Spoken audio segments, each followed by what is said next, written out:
والله مامۆستا من تەمەنم 14 ساڵە اینجا هەست ئەەکەم بەلای خۆمەوە هەست ئەەکەم خوا لێم تووڕێ یعنی نوێژیش ئەەکەم دوعاش ئەەکەم بۆ هەموو خێزانەکەم هەموو بەس هەست ئەەکەم خوا لێم تووڕێ. بۆچی چی ئەەکەیت؟ شکەرا کێشیت؟ وەڵای نەوەڵا مامۆستا گیان هەر دەستم بۆ شتانە نابم بەی شێوێک. بۆچی وا هەست دەکەی؟ لەبەر چی؟ نیشانەکانی ئەوە چی؟ یعنی زەی چۆنە ناوی خۆ ئەهێنم یان بۆم دوعاکەکەم بۆ شتێک ڕوو نایەت یعنی هەستەکەم گوێم لێ ناگرێت یان دوورم لێەوە. ڕۆشنینەکەم سەیریکە هەر کاتێ دوعات کرد ئەگەر خوای گەورە جوابی نەدایتەوە قەت گومانی خراپ بەخوای گەورە مەبە مەڵێ خوای گەورە ڕقی لێمە باشە خوای گەورە لێم تووڕێ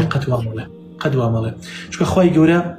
توی خەڵق کردووە ئەلا یعلم من خلق وهو اللطیف الخبیر ئەویش ئەزانێ چی بۆ تۆ باشە بۆیە کاتێ تۆ داوای شتێکی لێکەی خوای گەورە ناداتێ لە مقابلە لە شەڕێکی زۆر گەورە تۆی پاراستووە بۆیە دایمەن گومانی باشت بەخوا هەبێت و مەویزمە بە لە دوعاکردن بڵێ خوایە ئەوەی من کە داوای ئەەکەم ئەگە خەیری پێوەیە خوایە داوا لێکم بمدەیتێ پێم ببەخشی ئەگە خەیریشی پێوە نیە لێمی دوورخەیتەوە بۆیە دایمەن ئەگەر گومانی باشت هەبێ بەخوا خوای گەورە ئەداتی چکە خۆی ئەفەرمێ من لەگەڵ گومانی عەبدەکەمام ئەگەر گومانی باشم پێبەریە من پێ ئەبەخشم ئەگەر گومانی خراپم پێبەرێت منیش لەگەڵ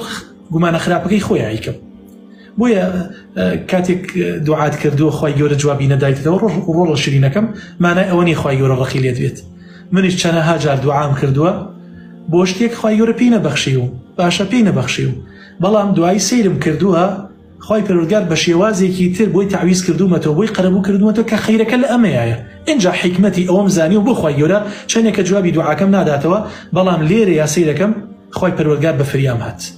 بۆیە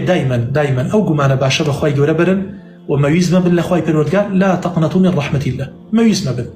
دایمەن دوعای خەیر بکەن